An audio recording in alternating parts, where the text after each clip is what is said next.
Bonsoir à tous, bonsoir à toutes. C'est une joie de se retrouver ensemble pour continuer notre préparation à la prière d'effusion de l'Esprit dans quelques semaines. Vous vous souvenez que nous cherchons à faire ce que saint Paul recommandait à son enfant bien-aimé Timothée. Nous cherchons à raviver le stock d'Esprit Saint qui est en nous, un peu raplapla. Alors on va essayer de mettre des bulles dans l'eau plate. On va essayer de retrouver un peu du peps spirituel qu'on avait à l'origine et qui s'est attiédi par l'habitude. L'habitude, c'est le premier somnifère du chrétien. On n'y échappe pas, les uns et les autres. Et c'est pour ça que nous avons besoin dans notre vie chrétienne de temps forts. Et celui de la préparation à l'effusion de l'Esprit en est un. Et vous vous souvenez que nous avons dit que c'était un temps de grâce. Et que cette grâce, il ne fallait pas la laisser passer. Mon épouse Christine m'a dit, tu leur as dit quelque chose qu'ils ne vont pas croire. Tu leur as dit, en parlant de la création, Dieu n'a pas chassé Adam et Ève du paradis terrestre, c'est eux qui ont décidé de partir. Et j'ai même dit qu'ils avaient quitté le domicile conjugal puisqu'ils avaient cassé l'alliance. Alors effectivement, si vous prenez votre Bible, vous allez lire à la fin du chapitre 3 du livre de la Genèse que Dieu a chassé Adam et Ève et qu'il a mis un flamboyant pour les empêcher de rentrer si d'aventure ils en avaient envie. Alors c'est l'occasion de vous dire quelque chose qui est très important. L'Écriture sainte, la Bible, la parole de Dieu, c'est quelque chose qui se lit et qui s'écoute en stéréo. Il y a deux canaux dans la parole de Dieu. Il y a le canal d'avant Jésus, c'est ce qu'on appelle l'Ancien Testament, et il y a le canal d'à partir de Jésus, et c'est ce qu'on appelle le Nouveau Testament. Il ne faut jamais écouter l'un sans l'autre, sinon il y a distorsion de son et il y a contresens. Depuis le Concile Vatican II, c'est ce qu'on fait dans notre liturgie tous les dimanches. Avant d'écouter l'Évangile, on entend une lecture de l'Ancien Testament. Les deux se font écho et la stéréo est parfaite. Il faut comprendre que il y a un progrès continu de la révélation. Dieu ne nous a pas dit tout de suite qui il était, parce qu'on n'aurait pas pu le recevoir. Vous vous souvenez, Jésus qui dit à ses apôtres, « Je vous en dis pas plus parce que vous ne pouvez pas en porter davantage, mais quand je vous aurai envoyé l'Esprit Saint, alors vous comprendrez davantage. » Le visage de Dieu, il s'affine au fur et à mesure que le temps passe. Dieu nous dévoile qui il est progressivement, au fil du temps. Si vous voulez, c'est un peu comme un tableau. Avant d'arriver au tableau, il y a des esquisses. Alors il ne faut pas qu'on en reste aux esquisses. Ce serait consternant. Vous n'allez pas vous priver de regarder la Joconde parce que vous êtes tombé sur une esquisse de la Joconde. Alors, l'Ancien Testament, c'est l'esquisse du Nouveau. Mais il ne faut pas le lire sans avoir lu et compris le Nouveau. Exemple. Dans l'Ancien Testament, au mont Sinaï, il y a deux rencontres avec Dieu. La première, c'est Moïse qui rencontre Dieu. Et la deuxième, c'est Élie, au même endroit. Et alors vous allez voir que c'est le même endroit, c'est deux prophètes, mais c'est pas le même Dieu. Parce qu'entre-temps, il y a du temps qui est passé. Moïse, c'est à l'Exode chapitre 19. Il y eut des tonnerres, des éclairs, une lourde nuée, un son de cor très puissant. La montagne trembla violemment et Dieu descendit sur le sommet du mont Sinaï. Élie, premier livre des rois, chapitre 19, même endroit. Et on voit bien que le rédacteur du premier livre des rois a bien lu l'Exode chapitre 19, car il nous dit « Il y eut un tremblement de terre », mais Dieu n'était pas dans le tremblement de terre. « Il y eut un grand feu », mais Dieu n'était pas dans le feu. C'est-à-dire tout ce qui s'est passé au Sinaï, c'est pas pour Dieu, parce que Dieu c'est pas ça. Et il ajoute « Il y eut le murmure d'une brise légère », et Dieu était dans la brise légère. Oh, c'est plus tout à fait la même chose. Et Dieu se penche vers Élie et lui dit « Que fais-tu ici, Élie ?» Vous voyez que ça a changé entre l'Exode et le livre des rois. Deuxième exemple, le livre d'Isaïe. Au chapitre 6, on a la fameuse vocation d'Isaïe dont notre sanctus est l'écho. Alors, dans une nuée d'encens, nuée comme au Sinaï, vous remarquez, Dieu est assis sur un trône, je cite, grandiose et surélevé. Les séraphins l'acclament, Saint, Saint, Saint, le Seigneur Dieu Sabaoth, et ils acclament si fort que les montants des portes en sont ébranlés. Au Sinaï, la terre tremblait, là, c'est les portes qui tremblent. C'est le même Dieu, vous voyez, c'est le même Dieu. C'est un Dieu de gloire, un Dieu de majesté, un Dieu redoutable et un Dieu lointain sur un trône grandiose et surélevé. Isaïe chapitre 6. 37 chapitres plus loin, Isaïe 43.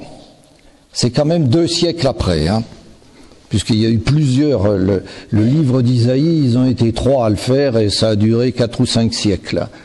Donc Isaïe 43, c'est le deuxième Isaïe qui a été rédigé 2 siècles après. Mais c'est quand même le même livre. Alors vous le connaissez, tu comptes beaucoup à mes yeux, tu as du prix, et moi, ton Dieu, je t'aime. Oh! Alors là, c'est plus ça, c'est la déclaration d'amour d'un Dieu de tendresse. Vous voyez le changement. Dieu est descendu de son piédestal, là. Il est plus sur un trône surélevé. Il descend plus avec condescendance vers le sommet du Sinaï où il dit à Moïse, tu montes vers moi. Petit. Vous voyez, affinement de la perception du visage de Dieu. Mais ça ne s'arrête pas là. Le vrai visage de Dieu, c'est Jésus qui nous le montre. C'est Jésus qui nous le révèle. La révélation, c'est lever le voile, là. Prologue de Saint Jean, la fin de ce texte admirable qui est le début de l'évangile de Jean. Dieu, personne ne l'a vu, jamais. Le Fils unique, qui est dans le sein du Père, lui, nous l'a fait connaître. Ah, alors c'était pas la peine de se fatiguer à regarder ce qui se passait en haut du Sinaï, avec Pierre, avec Paul. Il suffit d'attendre Jésus qui va nous dire qui est le Père. Mieux, il va nous le montrer. Ça, c'était Jean chapitre 1, verset 18. Et dans Jean chapitre 14, on a ce merveilleux Philippe qui dit à Jésus, je comprends rien à ce que tu nous racontes. Effectivement, c'est compliqué ce qu'il leur dit. Écoute, montre-nous le Père et puis ça ira bien comme ça. Et Jésus se retourne et lui dit, Philippe, Philippe, il y a si longtemps que tu es avec moi et tu n'as encore pas compris. Celui qui m'a vu a vu le Père. C'est pour ça qu'il faut lire les évangiles, pour regarder Jésus et en voyant Jésus, voir le vrai visage de Dieu. Comprenez, il ne faut pas perdre son temps au Sinaï. C'est l'esquisse. Ça peut vous brouiller l'esprit. Donc il dit à Philippe, en me voyant, tu vois le Père. Et qu'est-ce que nous avons vu? Et qu'est-ce que nous avons vu? Nous avons vu Jésus bouleversé par notre misère, bouleversé par notre malheur. Je prends 3 exemples. Je n'invente rien, je lis. Dans l'évangile de Marc, au chapitre 1, un lépreux, on a lu ça il y a peu de jours, un lépreux vient trouver Jésus, tombe à genoux et le supplie, « Guéris-moi ». Alors, Jésus, bouleversé dans ses entrailles, étendit la main et le guérit. Alors, si vous lisez votre évangile ou votre Bible de Jérusalem, vous aurez « Jésus fut pris de pitié ». Et non, et non. Nous sommes des Grecs. Nous dérivons des Grecs. Alors nous adorons l'abstraction et le concept. Vous avez déjà vu la pitié, vous? Non. Vous avez déjà été remué dans vos entrailles? Oui. Oui, bien sûr. Et alors, si vous voulez, ça c'est toute la tradition hébraïque. Les Hébreux, au temps de Jésus, on est concret. On ne dit pas Dieu est bon. On dit, et c'est dans le psaume 34, goûtez, voyez comme le Seigneur est bon. Et nous, on traduit Dieu est bonté. Et c'est eux qui ont raison et nous qui avons tort. Voyez? Donc Jésus, devant le malheur de l'homme, est remué dans ses entrailles. Il est aussi, c'est le même verbe, bouleversé dans ses entrailles. C'est dans Luc au chapitre 7, à Naïm. La veuve enterre son fils unique. Et Jésus voit la détresse de cette maman en larmes. Et il ne supporte pas. Il est bouleversé, ne pleure plus. Et il lui rend son fils. C'est beau, vous savez, c'est beau. Hein. Quand nous pleurons, Dieu pleure avec nous. Voilà. Devant le tombeau de Lazare, c'est dans Jean au chapitre 11. Son ami Lazare est mort. Marie pleure, son frère disparu. Et Jésus, devant tant de malheurs, fondit en larmes. Tout le monde pleure. Tout le monde pleure. Mais oui, c'est le monde sémite. On fait du bruit, on pleure, on paye des gens pour pleurer. Jésus pleure pas. Jésus fond en larmes. Ça vient de là. Voilà. Ça vient du fond de ses entrailles. Il faut lire la parole dans le détail.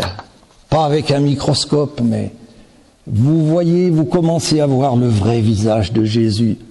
Jésus, non seulement c'est un Dieu de bonté, comme nous disait le catéchisme dans sa question numéro 1, mais plus que ça, c'est un Dieu de miséricorde. Dans miséricorde, vous avez la misère et le cœur. Devant notre misère, le cœur de Dieu est bouleversé. Ses entrailles sont remuées.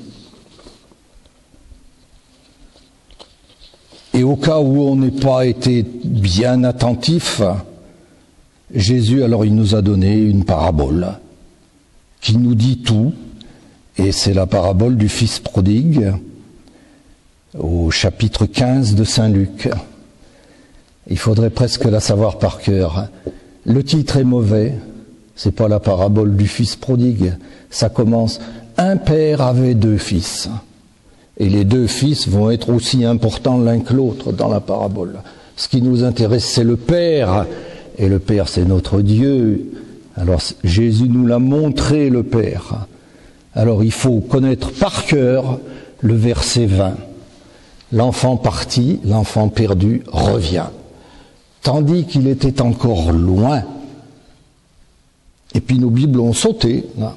Dans le vrai texte, il y a « Tandis qu'il était encore loin », à grande distance.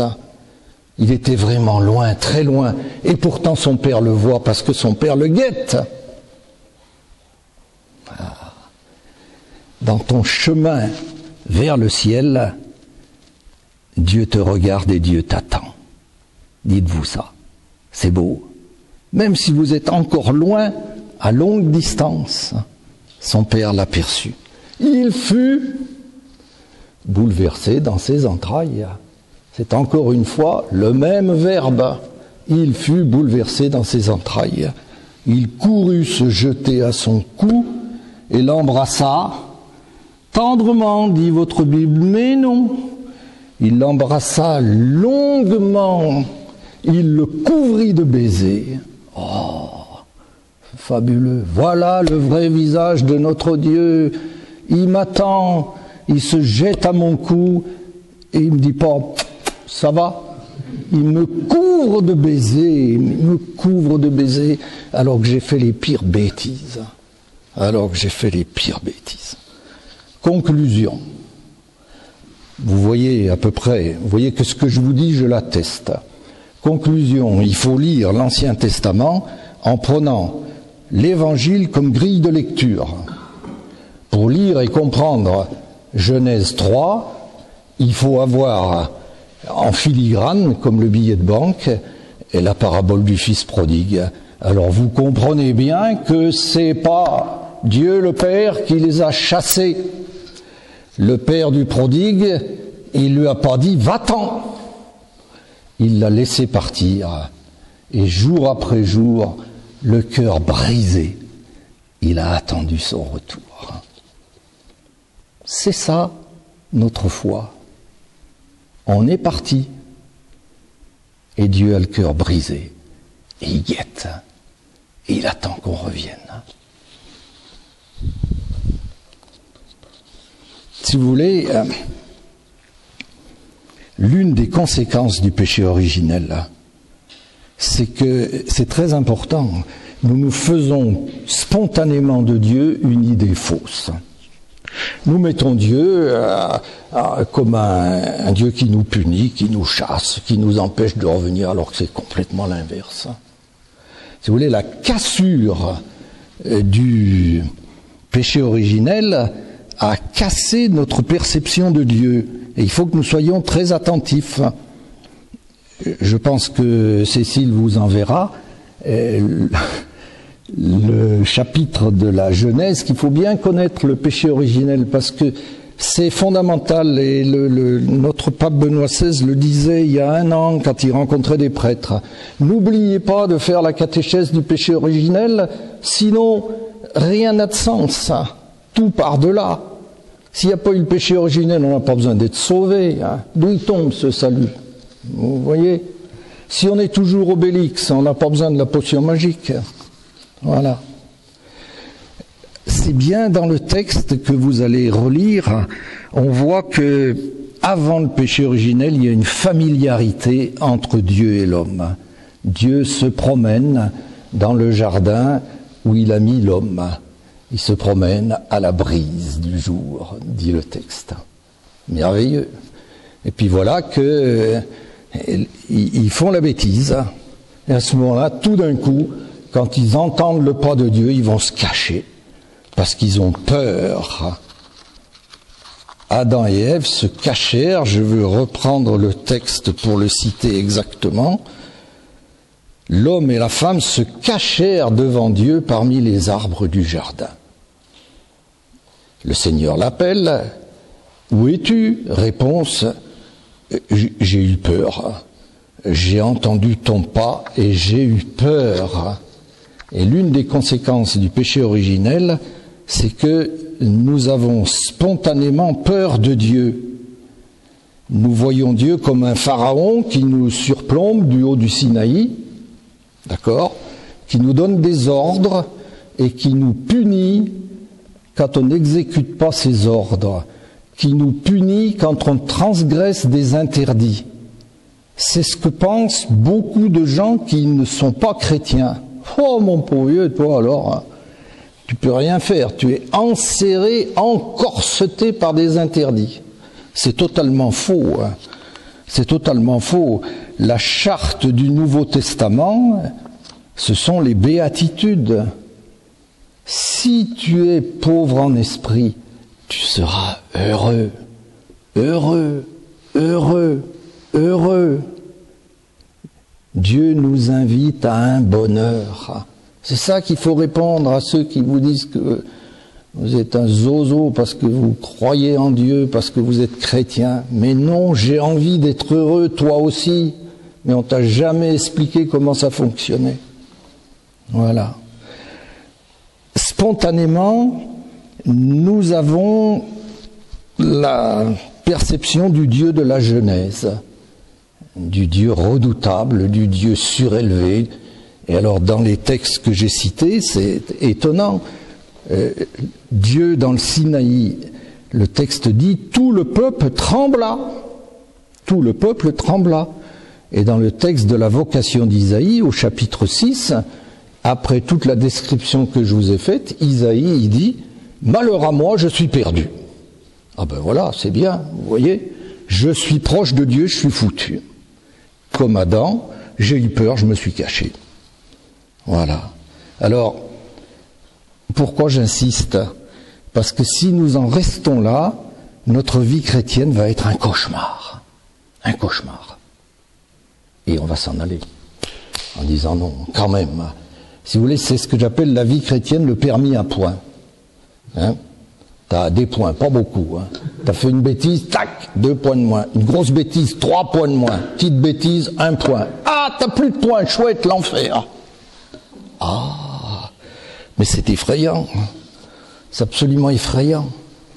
Il faut que nous purgions notre imaginaire. Ne me dites pas que vous avez jamais pensé à ça. Hein. Et puis ça vous reviendra. Les jours où vous serez très malheureux, vous direz c'est Dieu qui m'envoie le malheur. Bien sûr. On est fabriqué comme ça parce que on a les séquelles du péché originel. Et c'est pour ça qu'il faut se bourrer de Saint-Esprit et de potions magiques. Parce que le Saint-Esprit, c'est l'esprit de vérité. Hein, pas l'esprit de... Il faut se purger de cette caricature de Dieu. Ce Dieu qui serait l'ennemi de l'homme. Et non, Dieu n'est pas notre ennemi. Dieu est amour. La première encyclique que nous a donnée notre pape, c'est quoi? C'est Dieu est amour. Deus caritas est. La première chose qu'il nous a dit officiellement.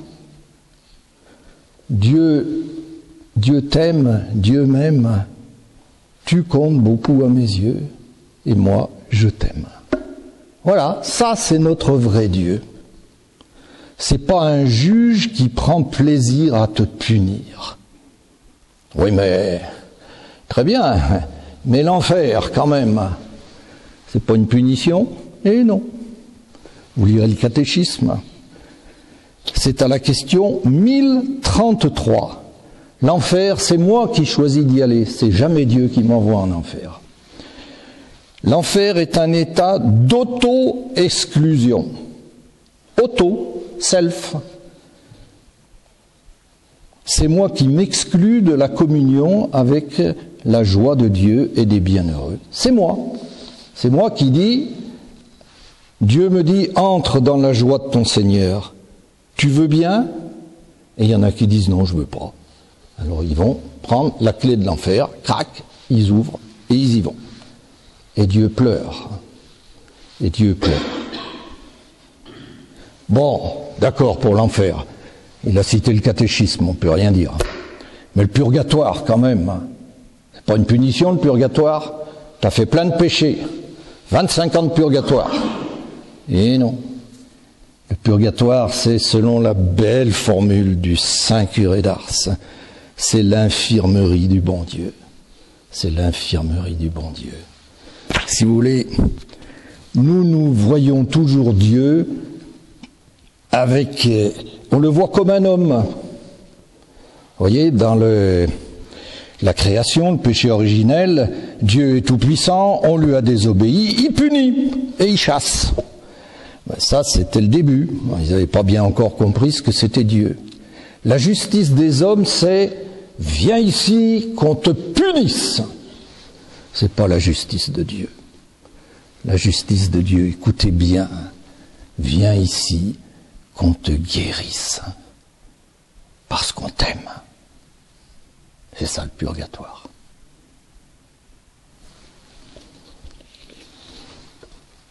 Dieu ne nous punit jamais, parce qu'il nous aime toujours. Je vous ai dit la dernière fois, Dieu n'aime pas comme nous aimons. Nous n'aimons plus quand ceux que nous aimons ne sont plus aimables. Ben Dieu, lui, non, toujours, quoi que tu aies fait, quoi que tu fasses, je t'aime. Tu ne peux pas m'empêcher de t'aimer.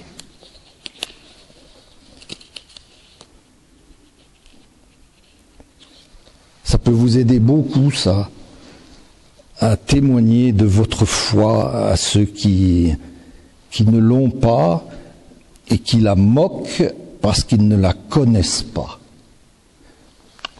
C'est pas ça du tout ce que tu me racontes. C'est pas ça ma foi. C'est pas ça mon Dieu. Voilà.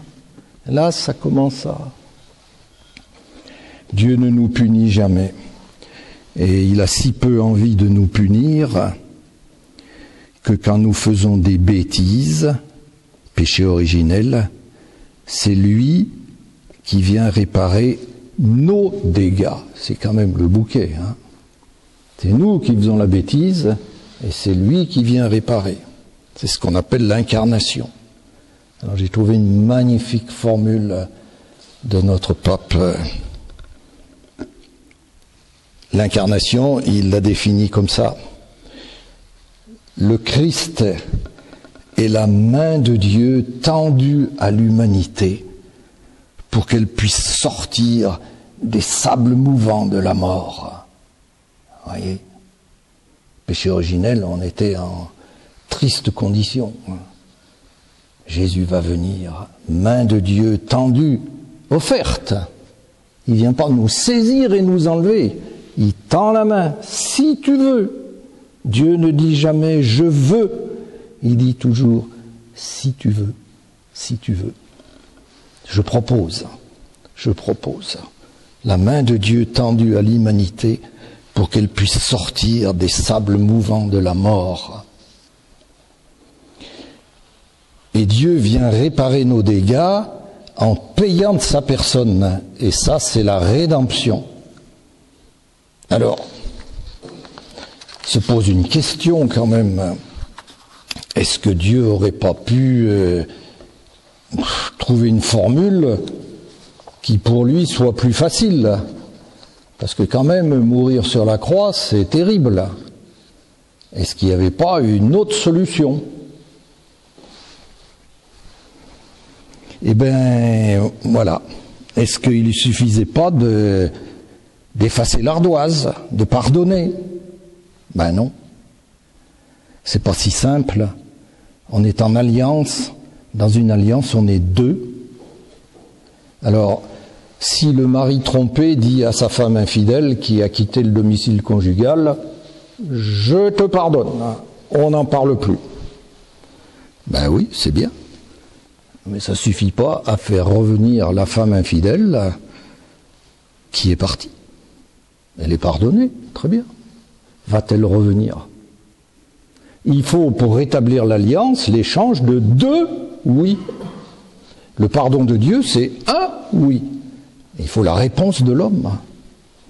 Il faut l'échange de 2 oui. Alors le oui de l'homme, ben, Dieu ne peut pas le dire à la place de l'homme. Donc, ben, Dieu va se faire homme pour pouvoir le dire, ce oui. Et c'est ça l'incarnation. Par l'Esprit Saint, il a pris chair de la Vierge Marie et s'est fait homme pour pouvoir, par son oui, effacer le nom d'Adam. Le jardin de Gethsémani va être le jardin du oui. Le serpent y sera au jardin de Gethsémani, on verra ça la prochaine fois, comme il était au jardin d'Éden. Mais là, il va perdre la partie. Voilà. Alors comment est-ce que ça peut fonctionner ça? Comment est-ce que la bêtise d'un homme a mis tous les hommes dans le pastis? et comment le oui d'un homme va pouvoir remettre tous les hommes sur le bon chemin. Eh bien, c'est difficile pour nous de comprendre. C'est la solidarité entre les hommes. Si vous voulez, nous pensons, nous nous considérons chacun comme une île autonome, tout seul. Hein. Moi, mon nombril, mon truc, mon. Erreur. Nous sommes un archipel et nous sommes tous solidaires les uns des autres. C'est comme ça. C'est comme ça que Dieu a voulu. Hein. Exemple. Le 4 juillet 69, Armstrong met le pied sur la Lune. Il n'y a que lui qui y est allé. Et on dit, l'humanité a conquis la Lune. Et oui. Il l'a dit d'ailleurs en mettant le pied dessus. Un petit pas pour l'homme, un grand pas pour l'humanité. C'est-à-dire, je vous représente tous. Vous voyez ? Ça, c'est la solidarité quand tout va bien. Et la solidarité quand tout va mal. Il y a un an, le drame d'Haïti, 200 000 morts. 200 000 morts. C'est quand même quelque chose. Hein. Eh bien, le monde entier s'est mobilisé. Hein. Il y a de l'argent comme ça. Parce que même les pauvres, les très pauvres en ont donné. Des pays qui n'avaient rien, comme la Somalie, ils ont envoyé des sous. Pourquoi ? Parce qu'il y avait des frères qui étaient malheureux et que donc on se sentait tous malheureux. Solidarité entre les hommes. C'est important à comprendre ça, pour comprendre l'incarnation et la rédemption. Alors Dieu vient nous sauver. Il vient nous sauver de quoi ? Et pourquoi ?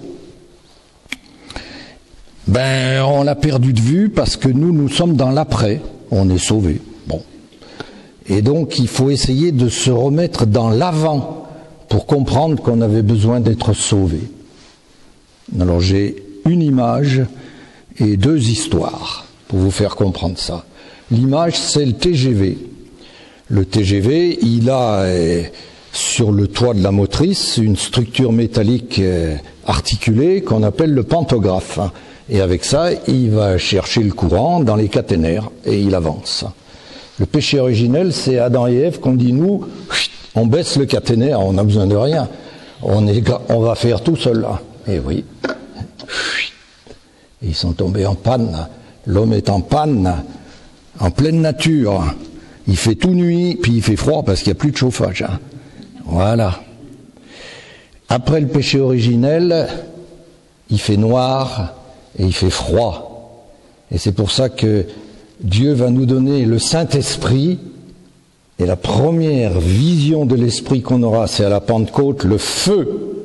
Le feu éclaire, il fera plus noir. Le feu réchauffe, il fera plus froid.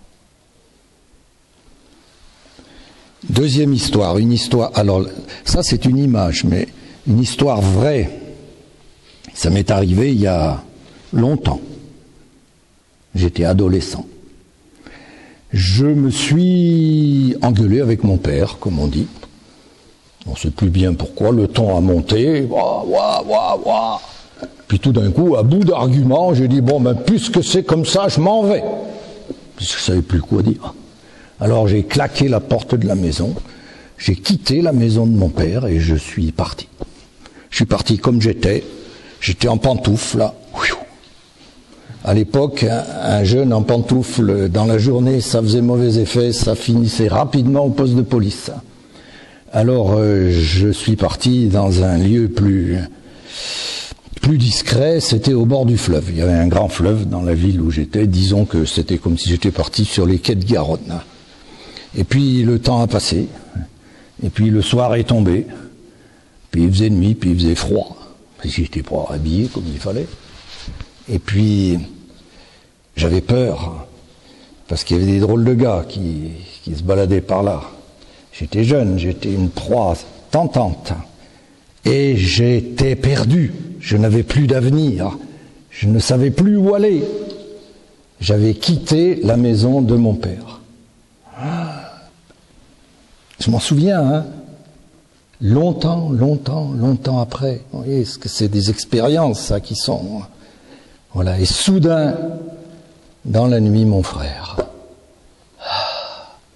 Lui, il savait que peut-être je viendrais là parce que de temps à autre, on y allait ensemble. Ah, le peuple qui marchait dans la longue nuit, c'est le soir de Noël qu'on lit ça dans le livre d'Isaïe, a soudain vu se lever une grande lumière sur le peuple de l'ombre. Une lumière a resplendi. Mon frère dans la nuit. Viens, il me dit, je peux pas, après ce que j'ai dit à papa, je peux plus rentrer. S'il vient, il t'a pardonné. Je lui ai pris la main, on est rentré. J'étais sauvé. C'est ça le salut. D'accord? Mais c'est mieux que ça. C'est la deuxième histoire et dernière. Mon frère, ça lui a pas coûté grand-chose. Il est venu, puis il est revenu avec moi. C'est bon. Jésus, c'était pas tout à fait ça. Il est venu et on l'a mis sur une croix.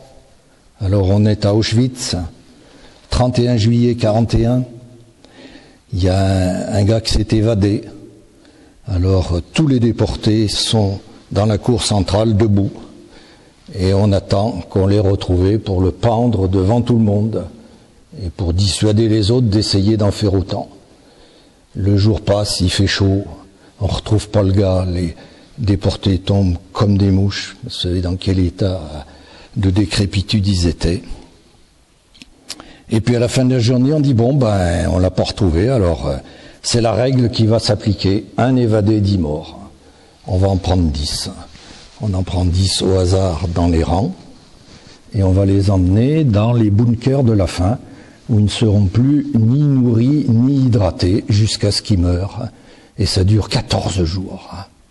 14 jours d'agonie. Ils savent ça, ceux qui ont été choisis. Alors il y en a un, soudain, qui pleure, qui supplie, j'ai une femme, j'ai des enfants, pitié, pitié. Et voilà un détenu qui sort des rangs et qui dit, moi, je vais prendre sa place. Je vais prendre sa place. Qui es-tu, chien de Polonais? On est à Auschwitz, hein. C'est le camp que les nazis ont installé en Pologne. Réponse de lumière, quand vous critiquez vos prêtres. Vous devriez avoir honte en vous souvenant de ça. Réponse de Maximilien Kolbe, parce que c'est lui, bien sûr, vous l'avez reconnu. Qui es-tu, chien polonais? Je suis prêtre catholique. Un joyau. Et il a pris la place du condamné, qui lui est toujours vivant. Il était sur la place Saint-Pierre quand Maximilien Kolbe a été canonisé. Voilà. Ça, c'est le sauvetage que Jésus est venu opérer. On est en plein dedans, là. D'accord? Nous, on était comme le gars condamné à mort. Jésus a donné sa vie pour que nous échappions à la mort. Alors, on dit Jésus est venu nous délivrer de la mort et du péché. De la mort spirituelle, on meurt toujours. Mais avant, quand on mourait, c'était fini. Il n'y avait plus rien. Maintenant, la mort est un passage et on entre dans la vraie vie. Et c'est tout ça parce que Jésus a donné sa mort pour que nous ayons la vie. Il nous a réouvert le chemin du ciel. Alors, il me reste 5 minutes pour dire que le mystère de l'incarnation, Jésus s'est fait chair, Jésus s'est fait l'un de nous. Il ne faut pas surfer sur notre credo, si vous voulez. On dit, voilà, Dieu s'est fait homme, Jésus a dit oui, à Gethsémani, il est mort, il est ressuscité, on est sauvé, super, alléluia, on passe à autre chose. Oh là, oh là, oh là, oh là. L'incarnation est un mystère, et un grand mystère sur lequel il ne faut pas surfer. On verra la prochaine fois le second mystère, le mystère de la rédemption. Mais l'incarnation, si vous voulez, on est là au cœur de notre foi. Hein. Le pape Jean-Paul II disait dans une audience la semaine qui précédait Noël, Noël nous révèle l'amour stupéfiant de Dieu pour chacun de nous. Êtes-vous stupéfait? Honnêtement, non. Moi non. Et pourtant, il y a de quoi être stupéfait. Noël, si vous voulez, c'est l'attestation que Dieu est amour. On parlait tout à l'heure de l'encyclique de Benoît XVI, Dieu est amour. Elle est parue au mois de janvier 2006. Mais elle a une date donnée à Saint-Pierre le 25 décembre, quand notre pape nous écrit et nous explique que Dieu est amour. Il le fait le jour de Noël, parce que la signature de l'amour de Dieu, c'est Noël. Oui. Quand Dieu se fait homme, nous dit Saint Paul, dans l'Épître aux Philippiens, au chapitre 2, il s'anéantit. Lui qui était de condition divine, il s'est anéanti pour devenir un homme. Et oui, écoutez bien, qu'est-ce que Dieu ? Dieu, c'est un infini de perfection. Et pour devenir un homme, il faut enclore cet infini de perfection dans la finitude, dans la petitesse de l'homme. Il faut laisser tomber des choses. Jésus arrive à l'aéroport et il va prendre le vol pour la terre. Il a 3500 valises, évidemment, l'infini de perfection. Et on lui dit, un bagage cabine, c'est tout. Tout ça, il le laisse. Voilà l'incarnation. Voilà l'incarnation. Il s'est anéanti. Je prends un autre exemple pour vous faire comprendre. Nous sommes tous admiratifs devant Jean Vanier, qui a donné sa vie pour les handicapés mentaux. D'accord ? Mais lui, il n'est pas handicapé mental. L'incarnation de Jean Vanier, ça serait, parce que je veux sauver les handicapés mentaux, j'accepte de devenir moi aussi handicapé mental. Voilà l'incarnation. Oui, merci Jésus. Le cardinal Journet, qui était un immense théologien, un des très grands conciliaire à Vatican II, il est mort en 1975, il disait « Noël est une folie de l'amour de Dieu. Dieu nous aime à la folie. » On y reviendra. Et il ajoutait « Tant que nous n'aurons pas compris que la foi, c'est de croire à cette folie, nous n'aurons pas compris la foi. Dieu m'aime à la folie, et pour ça, il s'est fait homme, il s'est anéanti. » Bon, je crois qu'il faut que je m'arrête, mais je dirais pour finir que le plus beau nom de Dieu, qui atteste que Dieu est amour, qui atteste que Dieu m'aime, c'est Emmanuel. Emmanuel, Dieu avec nous, Dieu avec moi, Dieu avec toi, Dieu fait homme pour toi, pour moi. Il m'est venu sous la plume, c'est le nom, quand on y réfléchit bien, c'est le nom de Dieu le plus bouleversant. Emmanuel. Merci Jésus.